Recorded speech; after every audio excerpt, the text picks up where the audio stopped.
आपका स्वागत है। मैं विवेक बिंद्रा, मोटिवेशन स्पीकर और बिजनेस कोच। आज विजय शेखर शर्मा की पेटीएम कंपनी के बारे में बात करेंगे। कमाल की कंपनी है, 16 मिलियन ट्रांजैक्शंस रोज कर रही है, 30 करोड़ एक्टिव मोबाइल यूजर आज पेटीएम पे मूव कर चुके हैं। हमारे देश की सबसे बड़ी मोबाइल वॉलेट और मोबाइल पेमेंट ट्रांजैक्शंस की एक कॉमर्स प्लेटफॉर्म बन गया है। इसको बोलते हैं फिनटेक कंपनी। फिनटेक कंपनी क्या होता है? ये फाइनेंस प्लस टेक्नोलॉजी जब जुड़ जाता है तो बन जाता है फिनटेक कंपनी। आज भी देश में बैंक्स ऑनलाइन तो मूव कर गए, ऑनलाइन मूव करना तो सीख गए, लेकिन ऑल्टरनेट पेमेंट प्लेटफॉर्म्स को अडेप्ट नहीं कर पाए। आज भी बैंक ऑनलाइन होने के बावजूद लंबी लंबी लाइनों को खत्म नहीं कर पाए। बैंक आपको दुखी करते हैं, तंग करते हैं, अननेसेसरी चार्जेस लगाते हैं। इसीलिए जन्म होता है फिनटेक कंपनी का। और आज फिनटेक कंपनी की बात करेंगे पेटीएम। पेटीएम ये शुरू में ही पहचान गया था कि भाई इतने सालों से इंटरनेट चालू है हमारे देश में और ई कॉमर्स प्लेटफॉर्म आ गए हैं, ऑनलाइन टू ऑफलाइन। ऑनलाइन माल बुक करो, कैश ऑन डिलीवरी, घर पे जाओ कैश ऑन डिलीवरी, एनईएफटी से पेमेंट करेंगे, चेक से पेमेंट करेंगे। इसने सोचा यार इंटरनेट आए हुए इतना टाइम हो गया, किसी ने आज तक मोबाइल से सीधा पेमेंट करने के बारे में सोचा ही नहीं, जिसके लिए इन्होंने बनाया मोबाइल वॉलेट, पे थ्रू मोबाइल, पेटीएम, पे थ्रू मोबाइल। और इसने छुट्टे की समस्या खत्म कर दी। हाँ, इतना छुट्टे की समस्या होती थी पहले, दुकानदार के पास जाओ, 4 रुपए बचेंगे आपको टॉफी दे देगा, टॉफी की जबरदस्ती की समस्या खत्म कर दी। पहली बार एक रेवोल्यूशन लेके आया, मन में बड़ा नोबल कॉज रखा। $16 बिलियन की वैल्यूएशन वाली कंपनी। सबसे ज्यादा प्राइड इस बात में महसूस करती है कि छोटा सब्जी वाला, ठेले वाला पेटीएम पे मूव कर चुका है। उसका ठेले को वो सुंदर बना के डेकोरेट करता है पेटीएम के क्यूआर कोड के साथ। 68% मार्केट शेयर के साथ सबसे आगे है। इसका राइवल नंबर 2 फ्री चार्ज जो केवल 11% पे है। राइवल नंबर 3 एयरटेल जो केवल 5% पे है। मोबीक्विक, जियो मनी, फोन पे, ओला मनी, गूगल तेज, इसके जैसी 40 फिनटेक कंपनी अभी बहुत पीछे रह गई हैं। विजय शेखर शर्मा शुरू से ही बहुत तेज थे, लाइटनिंग स्पीड पे सोचते थे, मन की गति से सोचते थे। इनकी तेजी का एक उदाहरण यह है कि 14 साल की उम्र में इन्होंने 12वीं अपनी कंप्लीट कर ली। लेकिन ये एक गांव से, उत्तर प्रदेश के अंदर हिंदी मीडियम स्कूल से पढ़े थे ना, तो इनको आगे दिल्ली में आके इंजीनियरिंग करने में तकलीफ हो रही थी।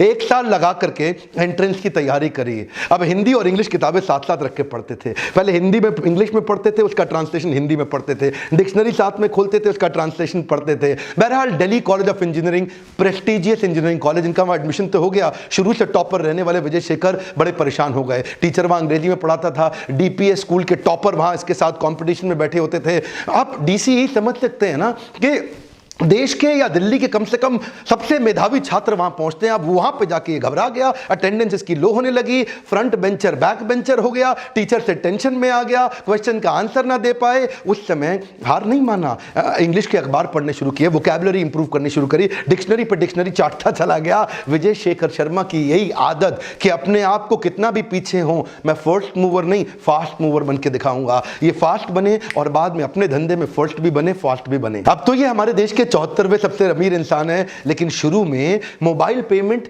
स्टार्ट करने के बावजूद बड़ी समस्या आ रही थी। समस्या क्या थी कि बार बार ओटीपी ओटीपी ओटीपी ओटीपी, या फिर user ID login, user ID login, user ID login, user ID, ये मल्टीपल टाइम्स हर पेमेंट पे। इतने झंझट से छुटकारा पाने के लिए अली बाबा से इंस्पायर होके प्री लोडेड वॉलेट का सिस्टम शुरू किया। एक बार वॉलेट में पैसा डाल दो, अब आराम से जिसको मर्जी पे करते रहो, ना तो यूजर आईडी पासवर्ड आपको बार बार झंझट करना, और ओटीपी का गेम खत्म। अब देखिए, पेटीएम अपने कस्टमर से तो चार्ज करता नहीं, तो कमाता कहां से? ये बड़ा प्रश्न है। पेटीएम कमाता कहां से है? देखिए, एक तो पेटीएम कमाता है पेटीएम फॉर बिजनेस से। अगर आपकी ट्रांजैक्शंस का वॉल्यूम बहुत बड़ा है तो 1.5% उस पर चार्ज कर लेगा सेलर से। 1.5% विच इज इंक्लूडिंग जीएसटी। मैं भी देता हूं, मेरे भी जो कस्टमर्स हैं जो बाउंस बैक में आते हैं, लीडरशिप फनल में आते हैं, वो मुझे पे करते हैं और पेटीएम के थ्रू पे करते हैं, तो मैं 1.5% पेटीएम को देता हूं, विच इज इंक्लूडिंग जीएसटी। एक तो ये पेमेंट का तरीका हो गया। दूसरा, 30 करोड़ यूजर जो पेटीएम के प्लेटफॉर्म पे हैं, उनको एडवर्टाइजर्स की एडवर्टाइजिंग दिखाता है, तो जो एडवर्टाइजर आता है वो भी पेटीएम को पे करेगा, क्योंकि आप उसकी ऐड देख रहे हैं ना, तो उससे या तो वो एनुअल सब्सक्रिप्शन ले लेगा या मंथली पे पर क्लिक वगैरह सिस्टम से उनको पे कर देगा। तीसरा, जो आप मोबाइल वॉलेट के अंदर पैसा बड़ा डाल के रखते हैं ना, उस पे ये उसकी एफडी करा के उस पे इंटरेस्ट भी कमा लेता है। जैसे अगर पेटीएम के पास 100 करोड़ रुपया आप सबका मोबाइल वॉलेट का पड़ा है, तो उस पे भी ये पैसा कमाता है, इंटरेस्ट की कमाई हो गई। और चौथा, पेटीएम के प्लेटफॉर्म पे जितने भी लोग आ रहे हैं उनको तो सर्विस फ्री में देगा, पर उनको क्रॉस सेल और अपसेल करेगा अपने बाकी प्रोडक्ट पे, क्योंकि पेटीएम और भी कई चीजें कर रहा है, ई कॉमर्स प्लेटफॉर्म पे आ गया, अब इतने सारे प्रोडक्ट लाइन बिल्ड कर रहा है, एक सर्विस फ्री दे रहा है जिसपे सारी जनता आ रही है, बाकियों के लिए उनसे चार्ज कर रहा है। तो धीरे धीरे इतनी जनता बिल्ड कर ली, और मॉडल क्या है, जिसके पास जनता है उसकी दुनिया सुनता है। अच्छा, और आपके मन में ना एक प्रश्न आना चाहिए कि पेटीएम अपने कॉम्पिटिटर से इतना आगे कैसे निकल गया। देखिए, पेटीएम सबसे पहले ऑनलाइन मॉडल को ऑफलाइन मॉडल में लेके आया। इसको जरा समझिए, पेटीएम के जो मर्चेंट्स हैं, जो उनके जो लोग आप जाते हैं ना, सब्जी वाला, ठेले वाला, मोची है, नाई है, या कोई भी ऑटो वाला, रिक्शा वाला, इतना छोटा छोटा वेंडर का आप पेमेंट करना चाहते हैं तो उसके पास ऑनलाइन ट्रांजैक्शन की कोई सुविधा नहीं है, कई बार उसके पास बैंक अकाउंट भी नहीं है। तो क्या किया जाए, पेटीएम वॉलेट से कोई भी अगर रिक्शे वाला भी है, सब्जी वाला, ठेले वाला भी है, तो वो बिना बैंक अकाउंट के पेटीएम से जुड़ सकता है, बिना बैंक अकाउंट के पेटीएम से पैसा ले सकता है, बिना बैंक अकाउंट के पेटीएम से खर्चा भी कर सकता है। अब देखिए क्या है, क्योंकि फिजिकल इंफ्रास्ट्रक्चर नीचे गरीब तबके तक बिल्ड नहीं किया जा सकता था, तो इसीलिए इसने ये कमाल का मॉडल बिल्ड किया। अंडर सर्व्ड और अनसर्व्ड जो सोसाइटी है, अंडर डेवलप्ड और अनडेवलप्ड जो सोसाइटी है देश की, उस सोसाइटी को जोड़ जोड़ के अचानक इतने बड़े हुए हैं, $16 बिलियन पे हैं, $100 बिलियन पे जाने का सपना रखते हैं। विजय शेखर शर्मा ने एक सुंदर सी शादी करा दी है। शादी किसकी हुई मालूम है आपको? बुलाया नहीं, शादी में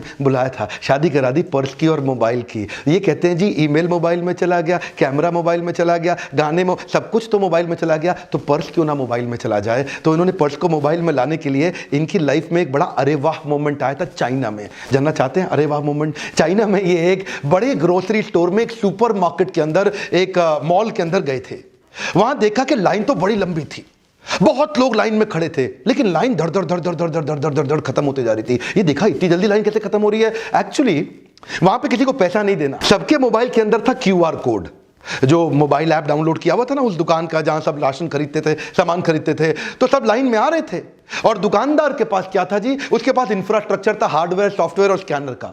वो आते, वो क्यूआर कोड को स्कैन कर लेता दुकानदार चाइना में, तो क्या हुआ जी, उसके मोबाइल से पैसा दुकानदार के पास आ गया और दुकानदार की ऑनलाइन रिसीट तुरंत उसके मोबाइल में चली गई। तो जी सारा टेंशन खत्म, लाइन धड़ धड़ धड़ धड़ धड़ खत्म हो रही थी। ये सोचा इंडिया में कैसे इंप्लीमेंट होगा, इतना हार्डवेयर, सॉफ्टवेयर, इतना क्यूआर कोड को स्कैन करने का सिस्टम इंडिया में छोटा दुकानदार नहीं रख पाएगा, ये मॉडल नहीं चलेगा। तब ये इंडिया में आए, इसको बोलते हैं अरे वाह मोमेंट। क्या किया? 180 डिग्री घुमा दिया, पूरा प्रोसेस उल्टा कर दिया।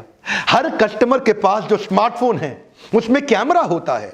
इसने सोचा वो क्यूआर कोड स्कैन कर सकता है, मैं ठेले वाले को, रिक्शा वाले को, ऑटो वाले को, मोची को, सब्जी वाले को क्यूआर कोड दे देता हूं, कस्टमर आएगा मोबाइल से स्कैन कर लेगा। उधर क्यूआर कोड कस्टमर के पास था चाइना में, स्कैनर दुकानदार के पास था। इधर इसने उल्टा कर दिया। क्यों? क्योंकि यहां लोगों के पास पैसा नहीं खर्च करने के लिए, इंफ्रास्ट्रक्चर हमारे देश का कमजोर। ये 180 डिग्री चेंज पूरा गेम चेंज कर गया। आपने मेरा आचार्य बालकृष्ण का वीडियो देखा था ना, वहां मैंने बालकृष्ण जी से एक प्रश्न पूछा था कि आप जितनी मर्जी भलाई कर लो, आपकी भलाई की उम्र आपकी अगली गलती होने तक ही है। जब इतना तेज चलते हैं ना विजय शेखर शर्मा, गलती होने की संभावना थी। डीमोनेटाइजेशन के दौरान ये बहुत तेज एक्सपैंड कर गए। 100, 200, 300% ग्रोथ तो ये हजम कर जाते, लेकिन 1000% की ग्रोथ हुई। प्रधानमंत्री, वजीर आजम भी इनकी तारीफ कर गए। कस्टमर बहुत आ गया, इतना कस्टमर आ गया कि इनका कस्टमर केयर का कॉल सेंटर चलना बंद हो गया और लोग परेशान हो गए। कॉल सेंटर फोन करें, वहां बात ना हो पाए, फोन करें, घंटी बजे जाए, बात ना हो पाए। लोगों ने ट्विटर पे इनकी भयंकर बुराइयां कर डाली, इतना कुछ लिख दिया इनके बारे में कि भाई चलेगा नहीं पेटीएम। लेकिन पेटीएम की अच्छी बात क्या थी? Improvement cycle. कम ऑन, क्या थी इंप्रूवमेंट? कई लोग बोलते हैं विजय शेखर शर्मा लक्की थे, इसीलिए डीमोनेटाइजेशन के चक्कर में चल गए। ऐसा नहीं है सर, वो लकी नहीं थे, वो हर एक अपॉर्चुनिटी को ध्यान से देखते। अपॉर्चुनिटी तो सबके पास थी ना, लकी मैं और आप क्यों नहीं हुए? सिंपल सी बात है, वो हर अपॉर्चुनिटी को बहुत ध्यान से देखते थे और वही डीमोनेटाइजेशन में उन्होंने कई जंप्स ली। छोटी छोटी गलतियां बहुत हुई, इसको बोलते हैं इंप्रूवमेंट साइकिल। जब आप बढ़ाते हो एजिलिटी तो आपको साथ में चाहिए स्टेबिलिटी। ये एजिलिटी तो हो रही थी, आगे बढ़ रहे थे, पीछे स्टेबल करने की साथ साथ कोशिश कर रहे थे। टेक्नोलॉजिकल ग्लिचेस भी आए इनके यहाँ कई फ्रॉड भी हुए। पीछे सीबीआई ने एक इंक्वायरी में इन्हीं के कुछ एम्प्लॉइज को 20 लाख रुपए का घपला करने के लिए, पेटीएम का पैसा चोरी करने के लिए उनको पकड़ लिया था। ये सब जो तकलीफें आई, लेकिन ये मैं बहुत पसंद करता हूं विजय शेखर को, इतनी तेज स्पीड और पीछे स्टेबल भी करते जा रहे हैं, स्टेबल भी करते जा रहे हैं। करते कैसे हैं? इसको बोलते हैं एजिलिटी प्लस स्टेबिलिटी। ये मैं लीडरशिप फनल के फ्रेमवर्क में बहुत डिटेल में समझाता हूं। आगे बढ़ने के साथ साथ पीछे वाले को रोकना, स्टेबल कैसे करना है। एजिलिटी अगला स्टेप, अब इसको स्टेबल करो। एजिलिटी फिर अगला स्टेप, अब इसको स्टेबल करो। एजिलिटी स्टेबिलिटी, एजिलिटी स्टेबिलिटी, ये स्टेप बाय स्टेप चलने का मॉडल विजय शेखर शर्मा ने करके दिखाया है। उन्हीं दिनों शुरू में एडवर्टाइजिंग कैंपेन में जल्दी में पूरा कस्टमर को पकड़ने के चक्कर में इनका कैंपेन में गड़बड़ हो गई। लोगों को क्या बोले? ड्रामा मत करो, पेटीएम करो। लोगों को बुरा लग गया, हम ड्रामा करते हैं, तो उन्होंने उसको चेंज कर दिया तुरंत, चिंता मत करो, पेटीएम करो। दीदी हमारी चिंता ना करो, पेटीएम करो। झिक झिक मत करो, पेटीएम करो। झिक झिक क्यों? पेटीएम करो। गोली देना बंद करो, एक स्कैन में डन करो। गोली देना बंद करो, बस एक स्कैन में डन करो। छुट्टे का झंझट बंद करो, पेटीएम करो।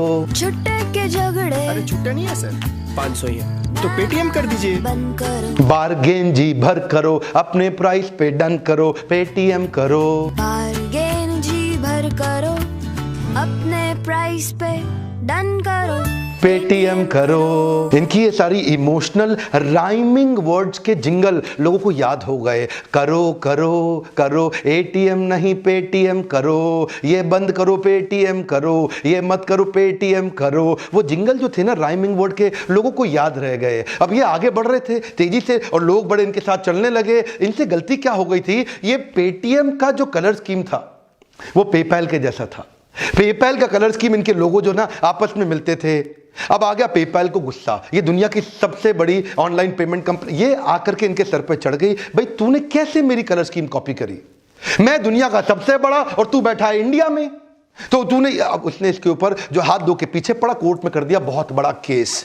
विजय शेखर शर्मा उनको कहते हैं, भाई मेरी बात सुन, मेरे को तेरे से कोई फायदा नहीं। तू दुनिया में बड़ा होगा, तू इंडिया में कहीं दिखता नहीं। मैं इंडिया में बड़ा हूं, दुनिया में अभी मैं जाता नहीं, तो तेरा मेरा क्या झगड़ा आपस में? कोर्ट में केस अभी भी चल रहा है। जैसे जैसे आगे बढ़ते हैं, तकलीफा आपका पीछा नहीं छोड़ती। What I like about him is कि इतनी सारी तकलीफों को संभालते हुए ये स्पीड को रोके नहीं। आप क्या सोचे? छोटी मोटी प्रॉब्लम्स हैं, बहुत सारी हैं। फ्रॉड और चार्ज बैक की प्रॉब्लम अपने आप में बहुत बड़ी है। इसके लिए ये एक ऑनलाइन सॉफ्टवेयर बिल्ड कर रहा है, फेस रिकॉग्निशन, जैसे फेसबुक कर रहा है ना, फेस रिकॉग्निशन, ताकि ये सारे लफड़े खत्म हो जाएं। क्रॉस बॉर्डर ट्रांजैक्शन ठीक कर रहा है, क्योंकि दुनिया भर में जब क्रॉस बॉर्डर होता है वो बड़ा स्लो, इनएफिशिएंट और एक्सपेंसिव पड़ता है। कार्ड डेटा सिक्योरिटी से हमेशा कैसे बचे उसके बारे में सोच रहा है। मल्टी करेंसी, जब लोग दूसरे दूसरे देशों से पैसा भेज रहे हैं तो अलग अलग करेंसी में भेजते हैं, उनके पेमेंट मेथड अलग होते हैं, तो उसमें कई रेगुलेटरी प्रॉब्लम्स आती हैं, उसको भी मैनेज कर रहे हैं। और नए नए टेक्निकल इंटीग्रेशन करने पड़ते हैं, क्योंकि ये जो ऑनलाइन पेमेंट का एक प्रोप्राइटरी यूनिवर्स है ना, इसमें बहुत सारे सॉफ्टवेयर और हार्डवेयर चाहिए।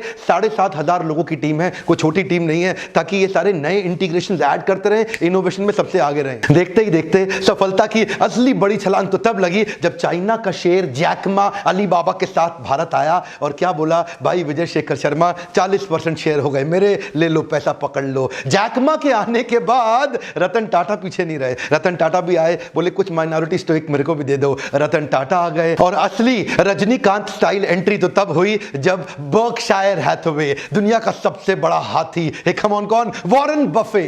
वॉरेन बफे आ गए, भारत की पहली कंपनी और दुनिया की पहली टेक्नोलॉजी कंपनी जिसमें आकर के इन्होंने पैसा लगाया। सब जानते थे वॉरेन बफे कभी टेक्नोलॉजी बेस्ड कंपनी में पैसा नहीं लगाते, वॉरेन बफे कभी इस प्रकार के स्टार्टअप में पैसा नहीं लगाते। ये राकेश झुनझुनवाला, वॉरेन बफे, ये थोड़ी अलग तरह की, इनको technology based company, mobile app based company पसंद नहीं, लेकिन ये पहली बार हुआ और ये दुनिया में छा गए। अब मैं एक बात बताऊं आपको, वो अली बाबा के Jack Ma, Ratan Tata, Warren Buffett, जिनसे ये जिंदगी भर सेल्फी खिंचाने का सपना देखते थे ना, वो आज इनके बोर्ड में इनके साथ वाली कुर्सी पे बैठेंगे। मेरी बात समझ आ रही है आपको? मार्केट से इन्वेस्टमेंट लेना बहुत बड़ी बात नहीं है। लीडरशिप फनल में लोग मेरे पास आते हैं, कहते हैं हमें पैसा चाहिए, कैश चाहिए। एक प्रॉमिस कर दूं आज आपको इस वीडियो में, आप आइए हमारे प्लेटफॉर्म पे, फोन करके पूछिए। अब हमारे पास में स्टार्टअप इकोसिस्टम को बिल्ड करने के लिए कई इन्वेस्टर जुड़ गए हैं, उनको आपकी तलाश है। अगर आपके आइडिया में, अगर आपके बिजनेस में दम है तो वो आपसे आकर के मिलेंगे, आपके बिजनेस को इवैल्यूएट करेंगे, आइडिया को इवैल्यूएट करेंगे। छोटा मोटा पैसा आज 2, 4, 5, 10 करोड़ रुपया मिलना तो बहुत आसान हो गया है।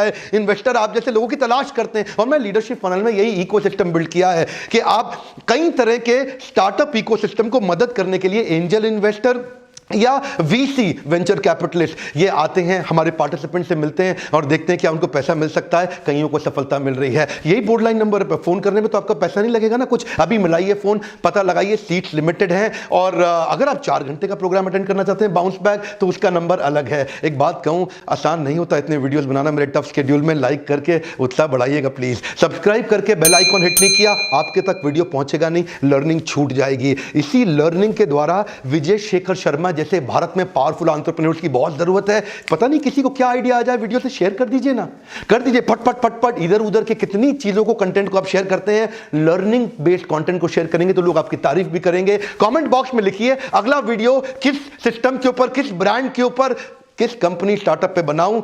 मेरे साथ जुड़े रहने के लिए, हर बार वापस आके वीडियोस को देखने के लिए एक बार और मुस्कुराहट के साथ हाथ जोड़ के धन्यवाद।